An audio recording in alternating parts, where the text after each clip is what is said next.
గురుగారు, కర్మ సిద్ధాంతం అంటే ఏంటి? నువ్వు ఏది చేస్తావో అదే నీకు ఫలం కింద వస్తుంది. నువ్వు తప్పు చేస్తే తప్పుడు ఫలితాన్ని అనుభవించి తీరాలి. నువ్వు మంచి చేస్తే మంచి ఫలితాలని నువ్వు అనుభవించి తీరాలి. నువ్వు చేసినటువంటి కర్మ నిన్ను ఎప్పుడూ వెంటాడుతూనే ఉంటుంది. గురుగారు, కర్మ సిద్ధాంతం అంటే ఏంటి? కర్మ అంటే అర్థం ఏంటి?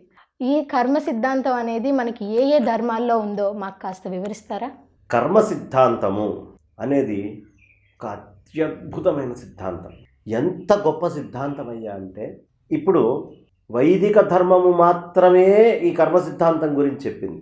నువ్వు ఏది చేస్తావో అదే నీకు ఫలం కింద వస్తుంది. దానికి యోగ్యమైనటువంటి జీవితాన్నే నువ్వు పొందుతావు. అవశ్యం అనుభోక్తవ్యం కృతం కర్మ శుభాశుభం.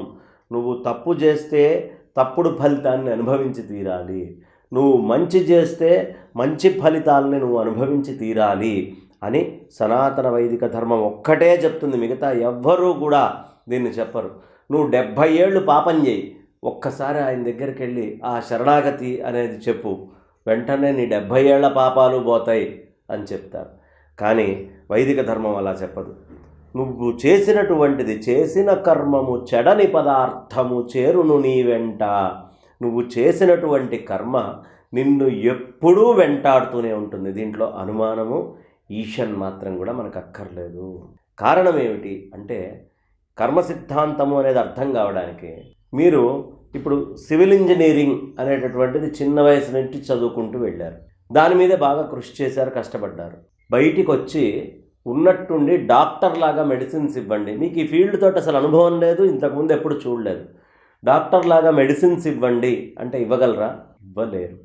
అదే ఇదిగోండి ఇక్కడ పైల్స్ ఎలా ఉండాలి, ఇక్కడ పిల్లర్స్ని ఎలా లేపాలి, ఇక్కడ బీమ్ ఎలా పడాలి అంటే చెప్పగలుగుతారు. కారణం ఏమిటి అంటే, మీ పూర్వ కర్మలో మీరు ఏది చేశారో దానికి సంబంధించినటువంటి ఫలాలు, దానికి సంబంధించినటువంటి పనులే మీరు చేయగలుగుతున్నారు తప్ప మీరు చూడనటువంటివి, మీకు సంబంధం లేనటువంటివి ఉన్నట్టుండి చెయ్యాలి అంటే దుర్లభం, కుదరదు.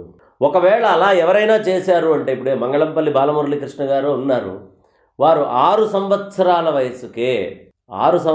వయసుకే మహామహా పండితులు కూడా ఆ పాడలేనటువంటి అనేకమైనటువంటి గమకాలను ఇలా తేలిగ్గా అనేసేవారు. అది జన్మాంతర సంస్కృతం. పూర్వజన్మలో వారు చేసుకున్నటువంటి పుణ్యము వారి వెంట వచ్చింది. నా బ్యాంకులో 50 లక్షల రూపాయల డబ్బు ఉంది, నేను 1 కోటి రూపాయలు వాడుకోవడానికి అర్హుణ్ణవుతానా? కాదు. 1 కోటి రూపాయలు కావాలంటే మళ్ళీ అప్పు తెచ్చుకోవాల్సిందే తప్ప నాది అనేది 50 లక్షలే ఉంటుంది.